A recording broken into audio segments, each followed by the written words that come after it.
población de clase media más grande que las personas viviendo en la pobreza. Es decir, que la clase media dejada por el PLD supera a la pobreza, a la cantidad de pobres que tiene la República Dominicana. Y yo verdaderamente que le voy a decir a mi querido Tema que le baje un poquito. Nada más le voy a decir eso. Yo siempre soy dado a basarme en documentación de esto, cuando son temas económicos sobre todo, que tienen que estar basados en la investigación, en el terreno. Pero la verdad es que el PLD es un partido que sacó a mucha gente de la clase pobre y lo llevó a la clase media baja, y de clase media baja hay gente que llegó a la clase media. Pero la verdad es que yo me resisto, con todo y que sé el esfuerzo que hizo el PLD en los años que ha estado en el gobierno, de mejorar las condiciones de vida. Pero sin embargo, yo dudo de esa cifra, de que aquí en este país haya más clase media que pobres, porque inclusive basta con recorrer el país. Un observatorio visual ciudadano. Si el Banco Mundial revela ese dato. No, pero venga acá. ¿Tú me entiendes? Si el Banco Mundial dice, hemos medido tanto, porque ¿qué es lo que determina ser pobre y ser clase media baja? Bueno, hay unos indicadores básicos: tener un techo, que el piso no sea de tierra, que tenga agua potable en su llave, que tenga sanitario, no letrina, que pueda y generar $1. ¿Cuánto? $1 con $1.50 era, porque una de las críticas que hizo el presidente Danilo Medina frente a las Naciones Unidas precisamente fue esa crítica, que si tú recibías un ingreso de $1.50 diario, ya digamos que era pobre. Si recibe 1,25 es extremadamente pobre, en el umbral de pobreza, qué sé yo. Hay una cifra ahí que se ponen de indicadores para determinar. Solamente con la migración haitiana en este país es difícil sostener que en este país hay más clase media que clase pobre. Solamente con la población haitiana migrante. Porque no distinguimos de que dominicanos pobres y haitianos pobres, no. Cuando se hace medición de pobreza es todo el que esté en ese país, no importa su origen. En el informe del Banco Mundial, que se llama La movilidad económica y el crecimiento de la clase media en América Latina, coloca la clase media en la República Dominicana en una proximidad del 50% y estima que para el año 2030 el 63.1% de la clase de la población de la República Dominicana va a ser clase media. En el año 2004 colocaron un segmento de 17.7% de clase media versus 42.4% de pobres.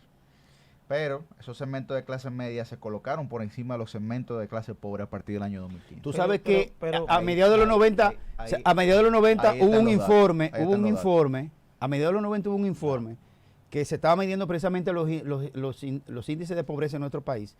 Y lo que estaban haciendo el levantamiento de esos organismos internacionales estaban medio locos porque no entendían. Porque un rancho de helado, de tabla, entonces dentro tenía un televisor o una lavadora, decía, pero que ya este no es pobre. Sí. O sea, ya ese solo indicador lo saca de la pobreza. Entonces, los indicadores, a veces en materia económica, tienen esa dificultad.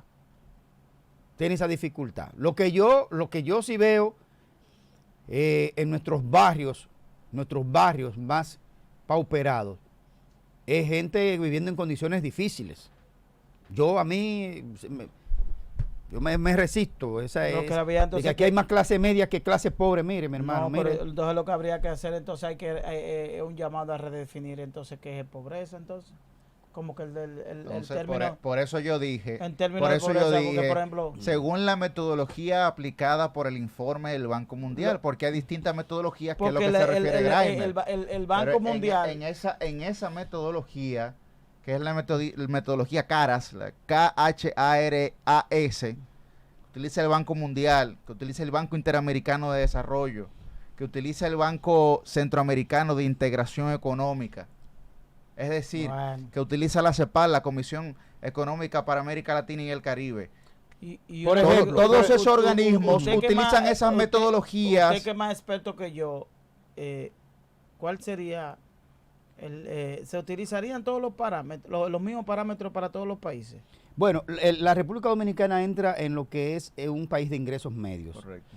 Por lo tanto, muchos de los programas de asistencia al desarrollo ya nosotros no calificamos porque según los ingresos, el PIB y la distribución supera ese rango de países, por ejemplo, como Honduras, Nicaragua. Mayoría de Centroamérica. Ajá, mayoría de Centroamérica que son muy pobres. Haití, que es el más pobre de todo el hemisferio. Yo creo que aquí hay alguien que está hablando mentira. Entonces, nosotros estamos en el país de ingresos medios. Esa es la verdad, no estamos entre los países más pobres de América Latina. Estamos entre los países de ingresos medios. Y así a la hora, inclusive cuando yo trabajo en los fondos europeos, una de las cosas que hizo que la República Dominicana dejara de recibir la ayuda de la cooperación europea en programas específicos, es decir, Sabamar, Proindustria, Proempresa, Sismin, que era el tema sismológico, Probanano para el banano de la línea. Que se habla? No, tuvo que ver con la eficientización de los usos de los recursos que dijeron, ya ustedes están suficientemente maduros para nosotros depositar los recursos en las arcas directas del Estado. Y ustedes manejan su presupuesto, ustedes van a las arcas del Estado. Ajá. Que antes eran por programas que ellos mismos iban supervisando y ponían un contraparte. Y ellos decían, vamos a ahorrarnos esa burocracia. Vamos a ahorrarnos esa burocracia. Hablando de eso de Sabamar. Sí. Eso año Sabamar, 2005, 2006. Con Sabamar fue que se solucionó todos los temas esa de las cañadas que había aquí prácticamente, que cada vez que había un aguacero se ahogaban 2 y 3 niños, eso desapareció de este país. Así es. Y con Probanano fue que se desarrolló. También con los camioncitos pequeños de recogida de basura, todo muchacho. eso. ¿Recuerda todo eso? Sí, no, claro. ProETP tecnificó todos los politécnicos de este país prácticamente. Claro. O sea, a propósito.